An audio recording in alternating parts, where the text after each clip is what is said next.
kabar hari ini? Sehat. Oke, sebelum kita mulai coba berdiri dulu yuk, berdiri dulu. Oke, coba dicek seragamnya, dirapikan terlebih dahulu. Ya, kelihatannya ada yang masih berantakan mejanya. Di lantai boleh dicek kembali ya, mungkin ada sampah yang berserakan. Nah, kalau anak-anak dikasih gambar seperti ini, pilihnya gambar yang mana? Yang menggambarkan suasana atau kabar anak-anak hari ini. Kamu pilih gambar yang nomor berapa? 2, Pak. Nomor 2. Kenapa kamu pilih nomor 2? Bisa senang tapi tidak terlalu senang juga, Pak. Dia senang. Nomor 1, Pak. Agus, nomor 1. Kenapa kamu pilih Yang nomor jempol, 1? Pak. Kenapa nomor 1? Karena hari saya dipenuhi dengan jempol, Pak. Hari ini dipenuhi dengan jempol. Tepuk tangan dong. Sebelum kita mulai, mari kita awali dulu kegiatan pembelajaran hari ini dengan berdoa. Oleh karena itu, kami diajak anak-anak berdiri dengan rapi. Bapa, Putra, dan Roh Kudus. Amin. Untuk apa kita berdoa, anak-anak? Bersyukur pada Tuhan. Bersyukur pada Tuhan. Selain bersyukur, apa lagi? Mengapa kita harus berdoa? Meminta kepada Tuhan. Meminta pertolongan, meminta wujud atau harapan kita kepada Tuhan. Anak-anak, sebelum kita mulai, Pak Fili ingin tahu nih, anak-anak masih ingat nggak pembelajaran kita di bab 1 tentang gaya dan gerak? Kenapa benda bisa bergerak? Matthew? Karena ada yang usaha yang menghasilkan gaya dan gaya tersebut dipraktekkan pada benda tersebut. Kalau SD anak-anak sudah belajar di matematik tentang bangun datar dan bangun ruang. Sudah belajar atau belum? Ya. Siapa yang sudah belajar tentang bangun datar waktu SD? Wah, sudah belajar tentang luas dan apalagi selain luas ada keliling. Sementara di bangun ruang kita sudah belajar tentang volume. Ya, ada luas, permukaan, ada juga volume. Nah, anak-anak apa hubungannya? Ya? Oke. Kita coba lakukan simulasi ya. Kira-kira siapa yang bisa nebak hari ini kita mau belajar tentang apa? Oke, pertama ada 2 cotton bud anak-anak. Coba 2 cotton bud itu yang satunya tanpa kapas, yang satunya masih ada kapasnya.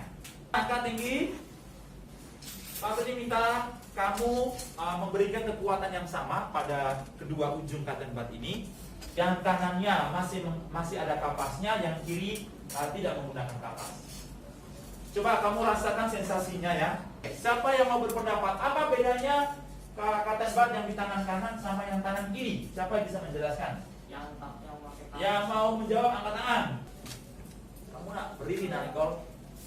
Kalau yang pakai kapas itu nggak sakit karena lebih empuk, tapi kalau misalkan yang nggak pakai kapas itu lebih sakit gitu kan. Menurut Nicole yang menggunakan kapas tidak sakit, yang tidak menggunakan kapas justru terasa lebih sakit. Selin? Karena kapasnya menutupi tempat yang ujung. Ya, karena kapas menutupi ujung cotton bud yang runcing sehingga tangan tidak terasa sakit. Betul?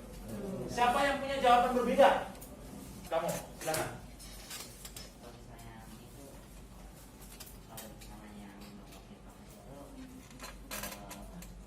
dia itu bisa kayak dia pakai sudah copot dari copot, jadi sebelumnya kapas ini kan sifatnya lembut dan abang, jadi pas tangan saya pas saya angkat ini kapas yang ini tangan saya saya merasa lebih empuk dan nyaman, sedangkan kalau yang sudah dicopot kapasnya itu rasanya lebih tajam dan Oke, kita beri tepuk tangan dong untuk teman-teman.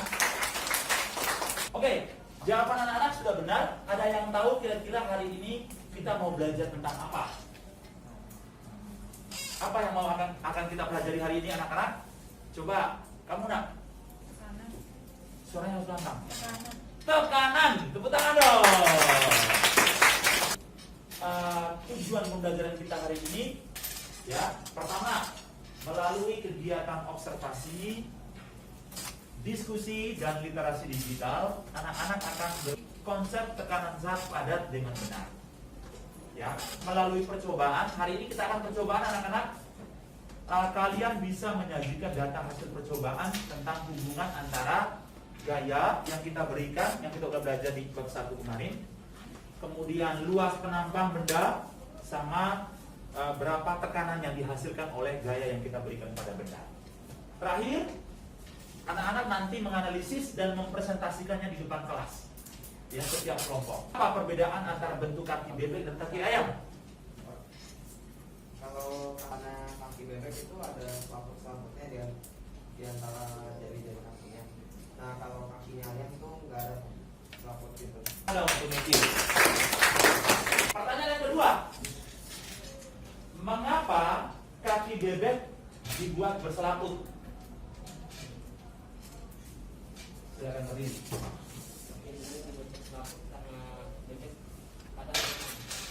Karena bebek pasti akan berenang. Betul jawabannya. Silakan duduk. Berikutnya, Kalau kaki bebek itu dibuat selaput itu karena kan bebek kan suka kayak cari makan di lumpur kan Pak. Nah itu untuk memudahkan dia berjalan di atas lumpur, jadi dia bisa mencari makan. maka yang lebih mudah mencari makan di tempat berlumpur? Mengapa bebek? Oke, karena dia memiliki selaput. Mari kita lihat anak-anak video singkat berikut ini.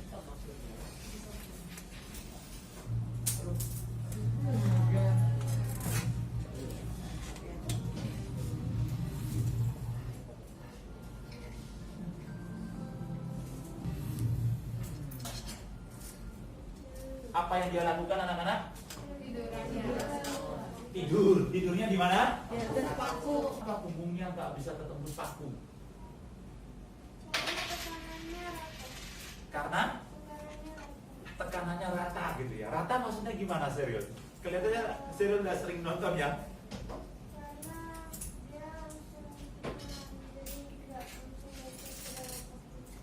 Dia tiduran langsung, nggak langsung masuk ke dalam paku, tekanannya merata terbagi di antara paku-paku. Pertanyaannya, boleh nggak kita tidur di atas satu paku?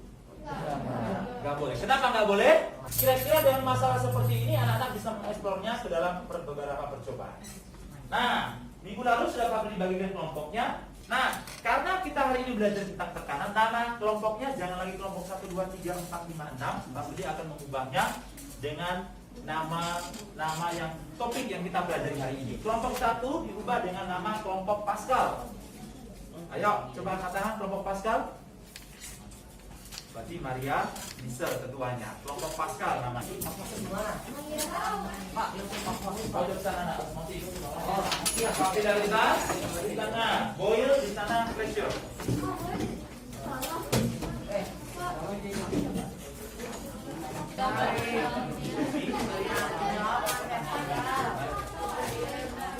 Kalau sudah, silakan jawab dengan antusias. Pahami pertanyaannya apa? Yuk, semua berdiskusi ya, nak.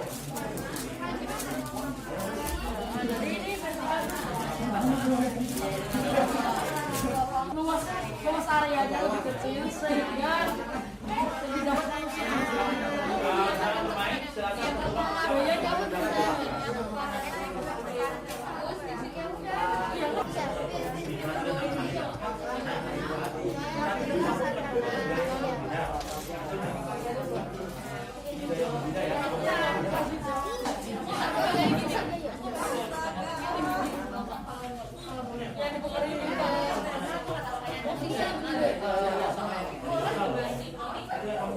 Sama yang vertikal, mana yang lebih dalam?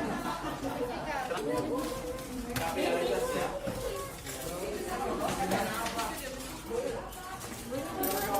Oke, nak? Oh iya.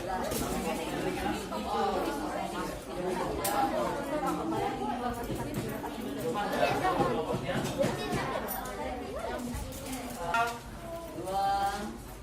Dua, satu. Kita beri tepuk tangan untuk semua. Oke, 1, 2, 3. Kelompok yang tampil pertama adalah kelompok Archimedes. bagi teman-teman. Bagi Kami dari kelompok Archimedes akan mempresentasikan hasil hasil pengamatan kami. Ya. boleh sambil mic-nya, nak? Ada mikrofonnya.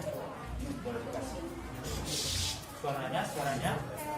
Jadi teman-teman, hari ini kita belajar tentang tekanan dan padat, dan juga kita melakukan pengamatan terhadap uang koin logam dan koin. Nah, dari hasil pengamatan yang kelompok kita temu adalah bekas uang logam dengan dorongan gaya. Ketika kamu mendorong kedua uang logam yang posisinya vertikal, tapi dengan besar dorongan atau gaya yang berbeda, uang logam manakah yang memiliki bekas lebih dalam? Mengapa demikian? Gaya besar, karena tekanan pada poin lebih besar. Satu. Please simetri. Kelompok kedua adalah kelompok Pressure.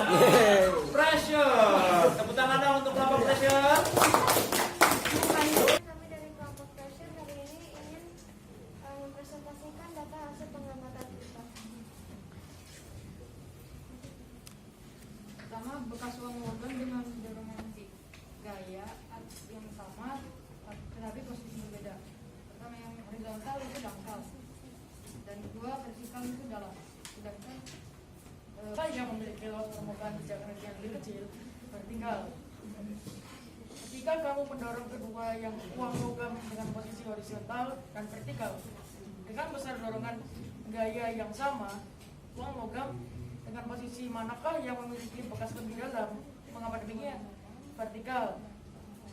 Karena luas pijakan koin posisi vertikal lebih kecil membuat lebih mudah untuk menembus posisi. Yang tampil berikut adalah kelompok Pascal. Oh yeah. Kelompok Pascal. Halo, selamat pagi semuanya. Pagi. Ada pepatah tak kenal maka tak sayang, tapi kalau udah kenal jangan sampai sayang. Baik, perkenalkan kami dari kelompok Pascal. Dengan ini ada saya, ada Aurel, ada Matthew, ada Grace, dan ada El. Dan kami akan menjelaskan dan kami akan mempresentasikan mengenai tekanan zat pada. Dipersilakan. Yang pertama, untuk mendapatkan tekanan yang besar, maka apa yang harus dilakukan terhadap gaya dan luas penambang? Untuk mendapatkan tekanan yang lebih besar pada limbah, kita harus memberikan gaya yang lebih besar lagi dan juga luas penambang yang lebih kecil. Sama dengan F per A. P di sini adalah tekanan dengan satuan N per meter kuadrat. F di sini adalah gaya. Kamu dengan bantu satuan ya penentuan Newton. di atas ya. Nah, supaya kita semua ini dapat paham soal tekanan, saya akan memberikan suatu contoh. Balok besi akan meninggalkan jejak yang lebih dalam jika dibandingkan balok kayu, ya kan? Nah, artinya benda yang beratnya lebih besar menghasilkan tekanan yang lebih besar pula. Oke, kita beri tepuk tangan untuk kelompok Pascal. Mungkin kita dibatasi oleh waktu, pertanyaannya kita simpulkan di akhir ya. Di akhir sebentar anak-anak boleh mengajukan pertanyaan. Sepatu manakah yang dicocok digunakan di tempat yang becek atau berlumpur? Sepatu boots. Kenapa? Bangunan. Berdiri. Apa kesimpulannya hari ini, Nak? Jadi pada kesimpulan hari ini yaitu jika ada benda yang vertikal dan horizontal, jika gayanya sama, maka